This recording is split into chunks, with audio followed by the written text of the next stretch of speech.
Hey pessoas, beleza? Aqui quem fala é o Joe, e quem não leu Turma da Mônica ainda, que atire a primeira pedra!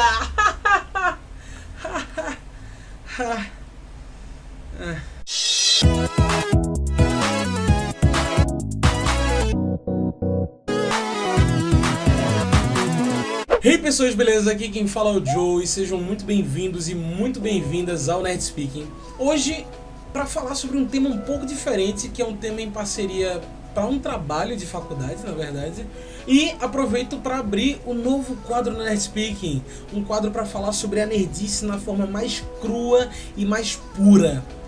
Liberando Nerdônios!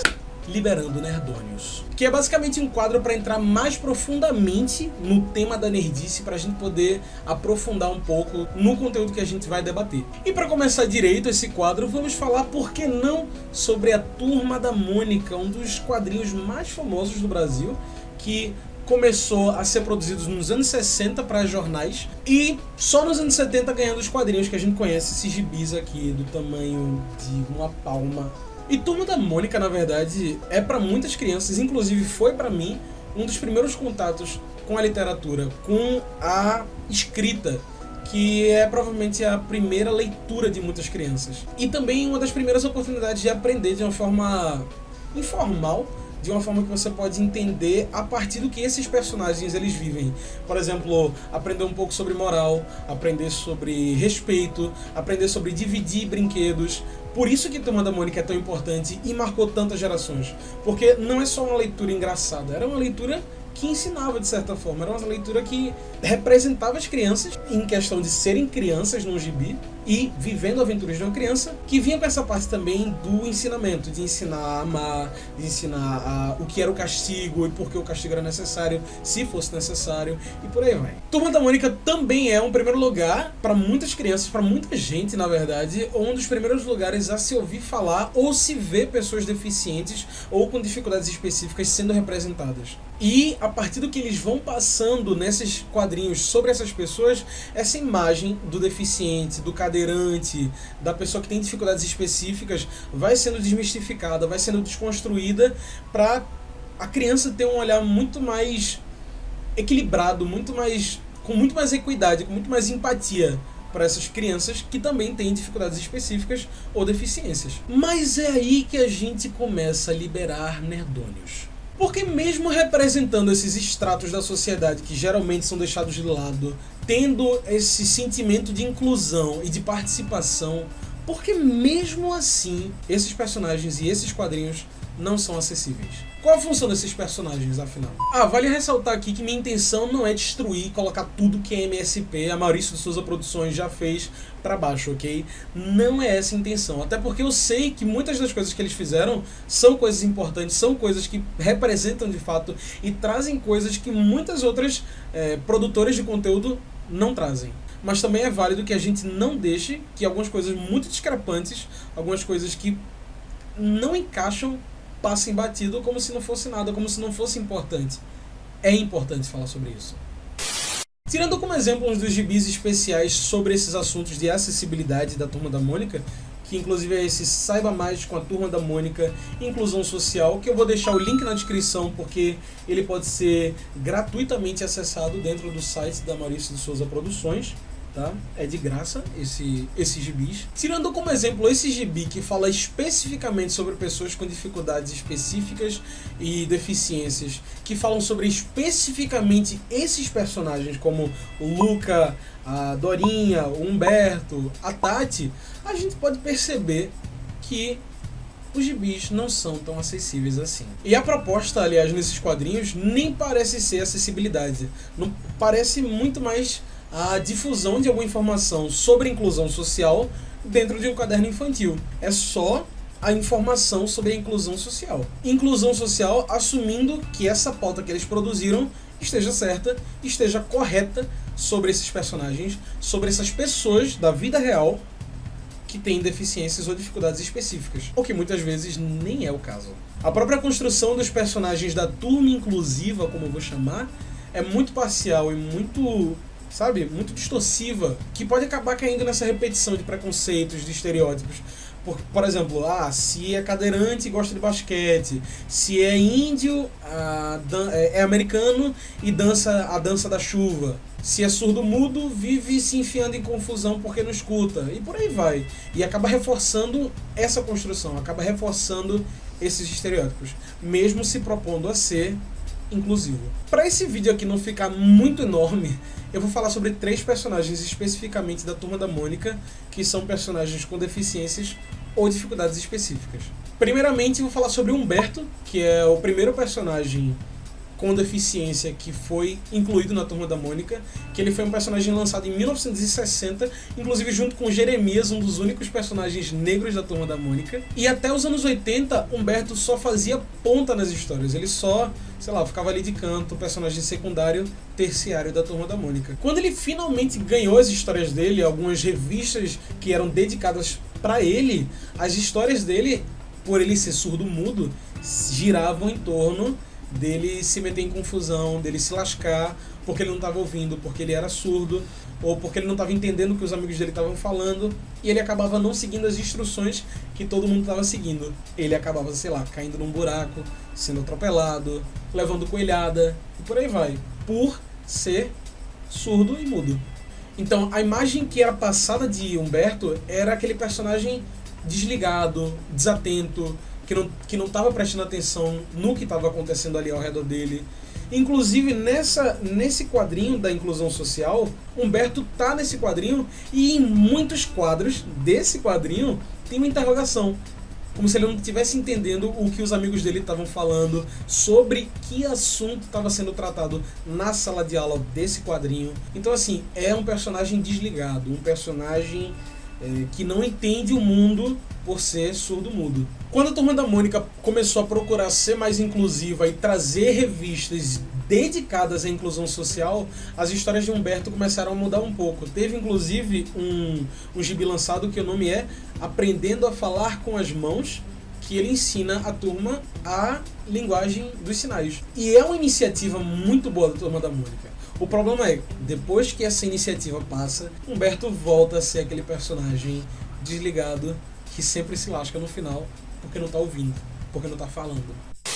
E agora André. André é um personagem mais recente, ele foi lançado em 2003 numa revista em parceria com a AMA, que é a Associação de Amigos do Autista. André é um menininho de 4 anos, autista. Ele apareceu pela primeira vez numa revista chamada Um Amiguinho Diferente, que de forma bem significativa a revista explica que é uma criança com autismo.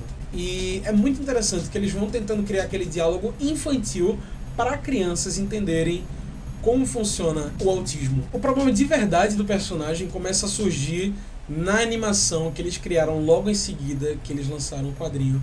Uma animação em parceria também com a AMA, que distorce profundamente o que era trazido na revista. Eles subvertem tudo e transformam numa coisa totalmente diferente, mudando só umas palavrinhas muito importantes que faz com que todo o conteúdo perca o sentido. Porque enquanto no gibi é mostrado com contato que uma criança autista, algumas crianças autistas não conseguem fazer alguma coisa, outras crianças não conseguem, algumas conseguem fazer alguma coisa assim, mas na animação ele perde esse tato, ele perde essa linha do algumas, outras, sabe? Ele cria o estereótipo, eles constroem uma criança autista, como se uma criança autista fosse igual a todas as outras crianças autistas. Então, no lugar de algumas crianças não conseguem, eles trocam por os autistas não podem, as crianças não conseguem, os autistas não fazem. Então, você veja, eles só trocaram umas palavrinhas muito simples, mas que mudam totalmente a visão que uma criança ou até um adulto vai ver isso. São palavras-chave, mas que mudam totalmente o sentido do que está sendo dito. É tão estranho que parece até que é uma contra-campanha, parece até que é uma forma de desinformar. É muito desinformacional aquele vídeo. Tem alguns comentários, inclusive esse que eu destaquei, que eu vou falar aqui, de uma mãe que tem uma criança autista e que se desarmou na frente de um vídeo desse, construído por uma associação que tecnicamente saberia falar sobre o assunto. Eu vou ler aqui. Tem um filho autista e ele faz muitas coisas que o vídeo deixa claro que são incapazes de fazer. Esperava mais de um vídeo produzido por pessoas que teoricamente sabem sobre o assunto. Achei muito pejorativo. Olá! Quero que você conheça o André, meu novo amiguinho. Ele é autista. Não mostram brinquedos e nem ligam para coisas interessantes. Devolve só meu coelhinho! Eu não sei de nada não. Pergunta pro André. Ele é autista. E crianças assim não apontam para coisas interessantes. Eles também não brincam de faz de conta. E a terceira personagem que eu vou falar aqui é a Dorinha, que foi inclusive a terceira personagem com deficiência a ser lançada pela Maurício de Souza Produções. Ela é cega. E ela tem um background muito bonito, uma história assim de fundo muito bonita, porque ela foi inspirada na Dorina de Gouveia, que era uma educadora muito famosa brasileira, que também era cega e que foi uma filântropa. Ela ajudou a fundar muitas instituições que ajudavam crianças com as mesmas dificuldades que ela teve quando ela era criança. Um aspecto interessante da Dorinha da Turma da Mônica é que ela aparece muito mais vezes do que muitos personagens secundários ou terciários da Turma da Mônica. Ela aparece de verdade nas histórias. Ela não está ali só para aparecer no mês da inclusão social ou quando acontece algum projeto sobre inclusão social. Não. Ela é uma personagem efetivada na Turma da Mônica. E o interessante da Dorinha é que ela sempre traz uma visão muito positiva sobre a visão, sobre o que é ver, o que está sendo visto. Ela sempre tem uma visão muito poética de como ela enxerga o mundo. Ela fala sobre enxergar ser muito além do que simplesmente ver. É tocar, sentir, cheirar. E assim, é muito interessante, é muito inspirador. A Dorinha, ela traz um brilho na história que muitos personagens não trazem na Turma da Mônica. Mas ela tem uma falha imensa, uma falha absurda, que é talvez uma das maiores falhas, não da Dorinha, mas do gibi da Turma da Mônica, da Maurício de Souza Produções, que é uma pessoa cega, uma pessoa com baixa visão ou com alguma dificuldade de visão nunca poderia ter acesso a esses quadrinhos. Eles não são adaptados, não existe uma venda especial de quadrinhos para pessoas que têm baixa visão, para as pessoas que são cegas, para as pessoas que têm alguma dificuldade de ler, de visão, sabe? Inclusive no site da Maurício de Souza Produções não existe, por exemplo, uma lupa para você conseguir aumentar o texto, não existe audiodescrição, não tem nem narração das histórias, o que é muito complicado porque você cria uma personagem que fala pelas pessoas que são cegas, que falam pelas pessoas que têm alguma deficiência na visão e que nunca vão poder ver esses personagens na história, nunca vão poder ter acesso a esse conteúdo. Não é acessível, não tem leitura em braille, não tem nada. Então essa que é a pergunta principal sobre isso da Turma da Mônica. Por que mesmo pregando sobre acessibilidade e falando sobre inclusão social, por que não são acessíveis? Até então a Turma da Mônica tem 5 conteúdos acessíveis e adaptados para pessoas com alguma dificuldade ou deficiência poderem acessar, que são os filmes Cinegibi a partir do 5º até o 9º, que são conteúdos que têm audiodescrição, mas nenhum quadrinho é adaptado, nem os digitais, nem os que são vendidos em bancas, nem as animações que fazem parte do canal da Turma da Mônica, por exemplo. Uma coisa muito interessante é que muitos conteúdos da Turma da Mônica podem ser encontrados acessíveis com audiodescrição, com legendas, que são construídos pela fanbase, que vão lá e criam em cima desse conteúdo. Eles vão lá e pegam e adaptam. A fanbase constrói o conteúdo acessível. Agora, voltando a discutir um pouco mais a revista Saiba Mais, Inclusão Social da Turma da Mônica, que eu tinha falado antes, a gente pode finalmente entrar no tema representatividade. Esses personagens são representados para quem? Depois dessa análise, rasteira que eu fiz sobre alguns desses personagens, e tendo lido a Turma da Mônica por muito tempo, eu percebo que esses personagens não são criados para representar. Pode até soar pesado, mas não foram criados para que se sentissem representados dentro das comics. Eles parecem ter sido criados para representar, para ter essa representação das pessoas que têm dificuldades específicas ou deficiências, para quem não tem nenhuma dificuldade específica, que nunca viveu essas dificuldades específicas. Tem 2 colocações que eu quero ler aqui para vocês, que eu acho que é importante. A primeira é que o dicionário diz sobre representatividade, o que é representatividade. Representatividade é a participação que permite que alguém, seja um ideal, um partido, uma ideia, se exprimam e possa se posicionar claramente. E se ver representado na mídia, num quadrinho, por exemplo, ou num filme, é uma forma de representação, é uma forma de representatividade. Porque significa ganhar voz, significa ser visto, significa ver que estão vendo sobre você. É conquistar espaço, sabe? A segunda coisa que eu queria trazer é, e Harris argumenta que os indivíduos que não costumam ter contato com pessoas com deficiência adquirem seu conhecimento sobre deficiências a partir da televisão e do cinema. E justamente por isso que é tão importante que a gente represente sempre, ou pelo menos tente sempre representar da forma correta. Então é importante que a gente pense como a gente produz esse conteúdo, como a gente consome esse conteúdo que é passado pra gente sobre pessoas com deficiências e afins, e como a gente mostra esse tipo de coisa pra alguém.